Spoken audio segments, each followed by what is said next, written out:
Okay, YouTubers, this is the Angryprepper. Thank you for joining me on the Angry Truth channel.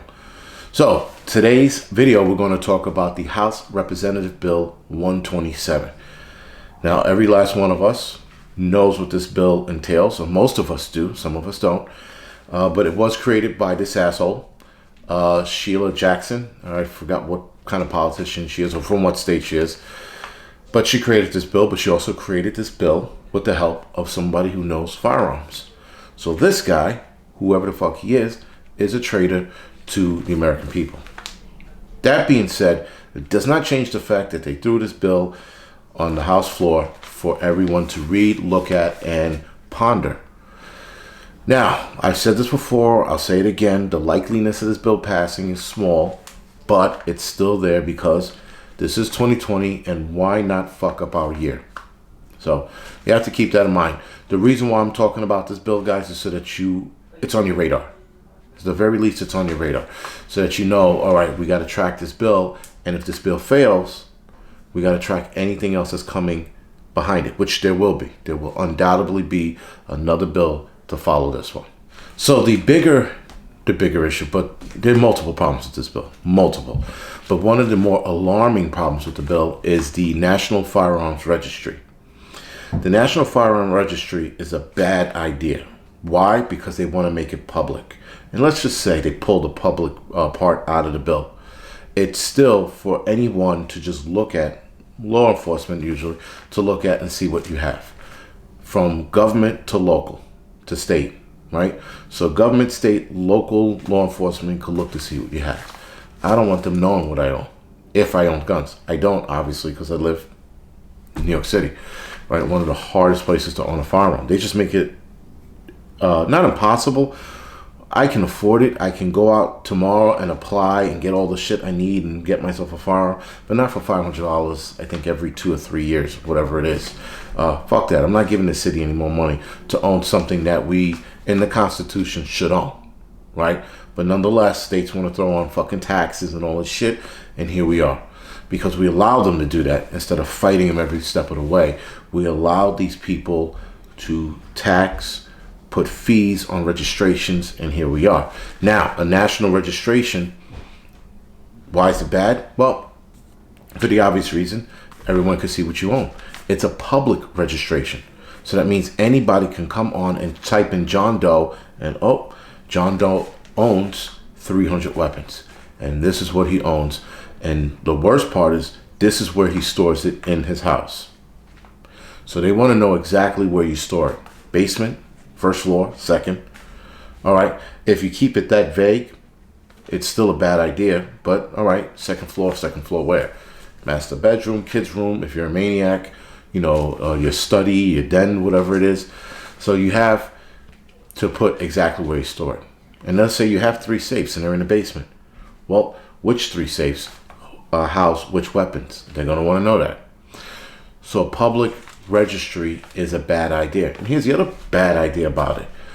Your house just became a shopping center for criminals. Oh shit, man, he's got this fucking M4 I've been wanting, the automatic shotgun from Smith & Wesson. Let's go to his house and get that shit.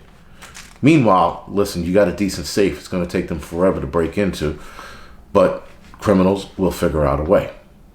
So, National Registry, this is something that needs to be fought tooth and nail. Whether it's public or not, it needs to be fought. National Registry only means one thing, that sooner or later when they want to drop the hammer, they know exactly whose house to go to collect the weapons. Right? So they've seen it in Germany. And if I'm not mistaken, they saw it in Australia.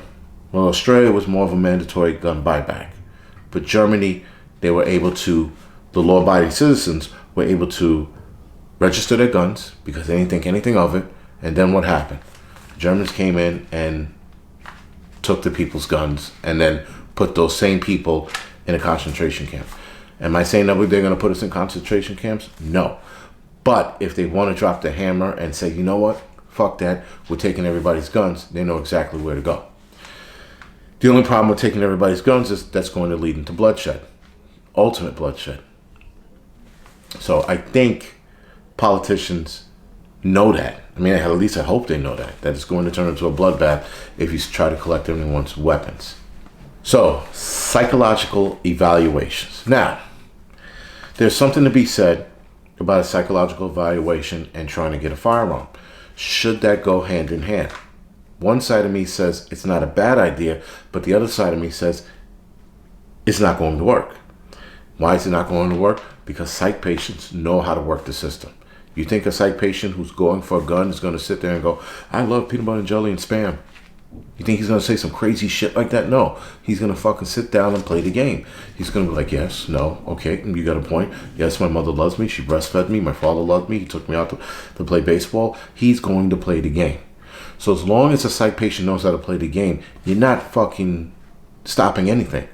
And that doesn't stop the fact that a guy goes home one day, loses his job, snaps, and kills his whole family. You can't see that coming. No psychological test will ever show you somebody psychologically breaking. They're psychosis, they snap, boom, now they're fucking killing the whole family. Guy walks in on his wife's cheating on him, shoots the wife and the boyfriend or whoever the fuck's under her, right? So it doesn't stop that, right? And it'll minimize it. Minimize it what? One person every fucking 10 years? It doesn't work. Psychological evaluations don't work. There are fucking jobs across the nation that have psychological evaluations before you get it. The fire department, police department, CIA, FBI, they have all these psych exams and these nuts still get it. So it doesn't work. The other problem with psychological evaluation is a liberal doctor or a doctor is anti-gun. He's going to sit there and make sure you don't pass that psychological evaluation. Maybe you said something he didn't like. Maybe you told that doctor, yeah, I voted for Trump. And there goes your gun rights. Now, obviously, if a doctor's asking you who you voted for, obviously there's another agenda behind it. And so that's another bad idea because now you're going to tell people, well, you got to see this Attorney General approved doctor.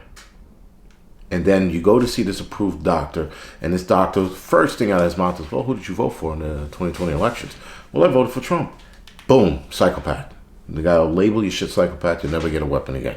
The problem with the psychological evaluation, too, is if you, let's say you misspoken, you said something wrong, and the guy labels you a nutcase, you will never get in a firearm.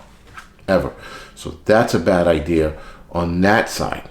Now, could you stop one or two psychotics? Maybe. But that's not to say that that psychotic's going to run out and fucking kill 20 people.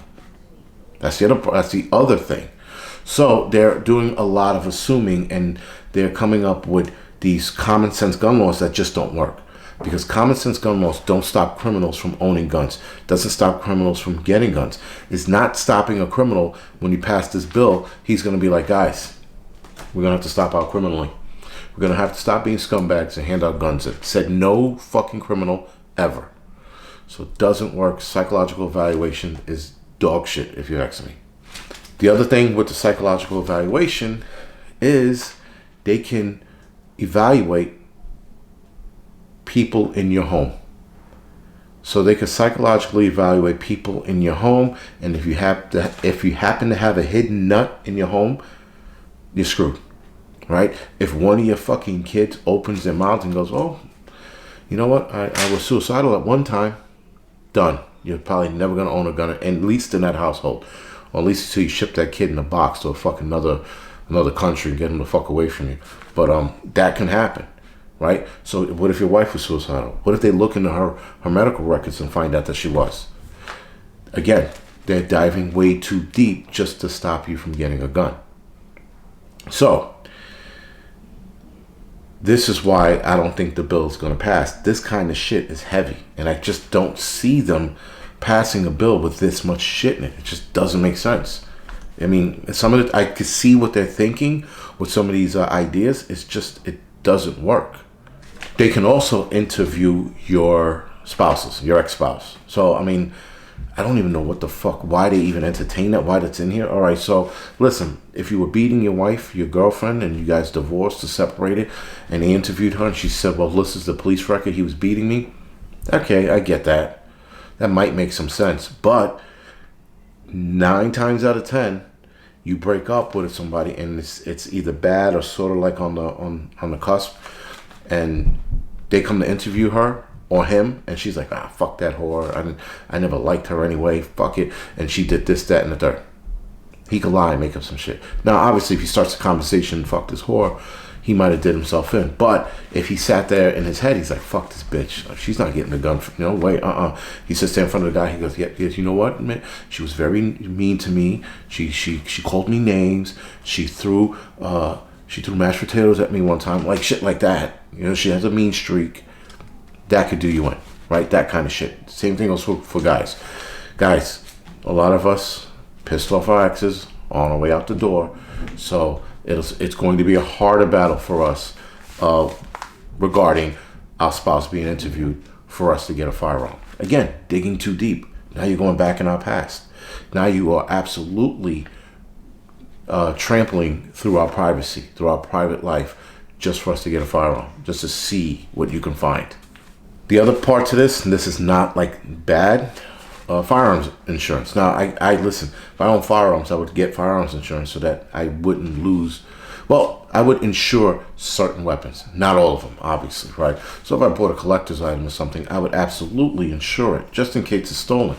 But the other thing with firearms insurance is that it's going to be costly. Now, right now, they're saying the fee's $800, but $800 for what? Is it $800 for one handgun? Or is it $800 for a whole cache of weapons? Right? So they're not clear on it. So that's the dangerous thing about this bill. They're not clear as to what the limit is or the max is of what you can own. 1. 2, does the $800 apply to, again, one handgun or a cache of weapons? Like if my whole wall was filled with firearms, would that be worth $800 a year? I think so, but $800 a year, that's heavy, guys. That's a lot of goddamn money. You could take that $800 and buy another fucking weapon. But instead, you got to fucking buy insurance. That's something that needs to be fought, and it needs to be fought tooth and nail. And if it passes, people better not get firearms insurance, because I know what's going to happen. You guys are going to sit there, be like, I'm not getting the insurance. Fuck that. Then it passes, and you go, well, you know what? I do have a nice collection of weapons here. You know, the firearms insurance wouldn't. A lot of you guys are going to turn coward. I know that. I know it for a fucking fact, because people, when pressed in a corner, don't want to fight, and you're looking for a reason why not to fight. This is a very fightable thing, this bill. The whole bill, not just the insurance, the whole bill. And people are going to backpedal on the shit they're saying. I listen. If there's anything on this planet or in this country we fight for, the Second Amendment is it. Because once you take the Second Amendment away, guys, there goes everything else. They could do whatever the fuck they want, because what are we going to do with them? Throw sticks and stones at them? You know? So, again, guys, the insurance is bad, but I could see guys backpedaling on the insurance going, well, I'll pay for it. You know, yeah, why not? If that's the lesser of two evils, no. There is no lesser of two evils with this. The bill needs to go, and people need to stand their ground. So, violators of this bill, and there's a better explanation on page 14 and 15 and even 16. They break down what fines you'll be hit with and how much jail time you'll be hit with if you break any one of these rules or regulations, or you knowingly break one of them, so they put it. So right now, as it stands, jail time is anywhere between 15 to 25 years of imprisonment if you break one of the rules, and the fine can go up from $1,000 to $75,000. Pretty pricey, no? So again, guys, they're trying to make it very difficult for you to own firearms. Now, here's the other problem with this whole bill. This bill passes, and your neighbor's a fucking dick. He could be like, well, you know what? He was over there brandishing his gun, and he could sit there and report you 3 times. Now they got to send fucking federal agents to investigate. That's why they wanted to hire, I think it was 121 or 125, House of Representatives Bill 121 or 125, where they wanted to hire 200 more ATF agents. I think the ATF agents were for this bill, 127. So they have people to send out and investigate.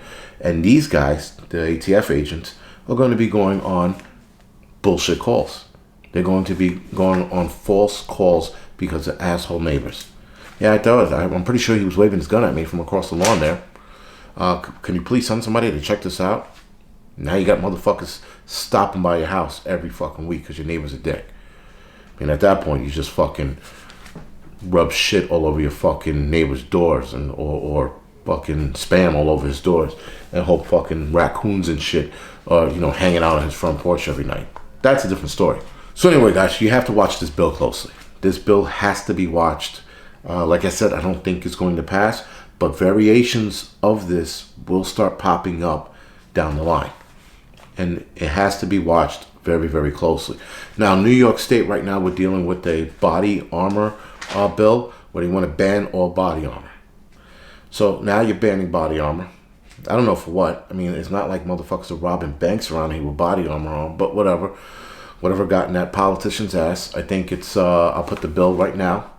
Right, so this bill here, that's the bill that, in New York State that is, where they want to ban body armor. Now they want to ban firearms. And they're saying, well, it's not a ban. It's not a ban. It's a dismantling bill. They're dismantling the Second Amendment. Anyway, guys, this is the Angry Prepper. Thank you for watching. You can like and subscribe to this channel. You can also follow me on Instagram.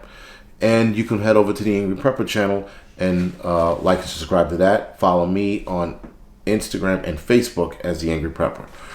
All right, guys, thank you for watching.